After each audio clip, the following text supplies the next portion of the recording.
Ano ang sikretong diskarte ng Chinese stores na hindi ginagawa ng maraming Pinoy negosyante? Napansin mo bang hindi nalulugi ang Chinese stores? Dikit-dikit sila, ngunit pare-pareho silang kumikita. Pinoy stores natatalo agad kapag may kalaban. Ano kaya ang sikreto sa ganitong sistema? Bakit sila kumikita ay sobrang lapit nila? Stay here para malaman ang totoong diskarte nila. 1. Hindi sila nagpapatalo sa emosyon. Chinese stores gumagamit lagi ng logic, not emotions. Hindi sila natatakot kapag lumalapit ang kalaban. Mas maraming stores para sa kanila ay advantage. Foot traffic, dumadami kapag options ay madami. Hindi sila insecure dahil numbers ang besahan. Strategic thinking ang sandata nila sa negosyo. 2. Hindi sila gumagamit ng tapat system mentality. Pinoy stores umiiwas kapag may tindahang katapat sila.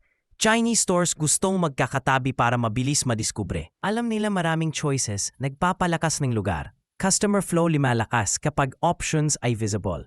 Kaya sikat ang Divisoria dahil options everywhere. Density strategy ang ginamit nila for decades.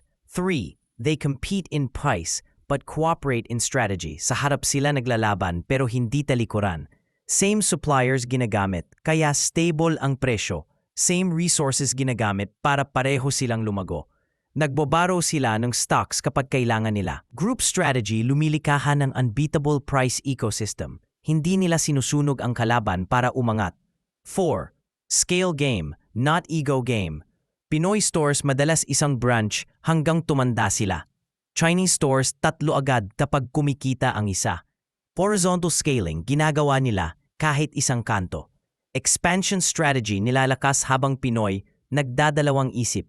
Multiple branches nagbibigay safety laban sa losses.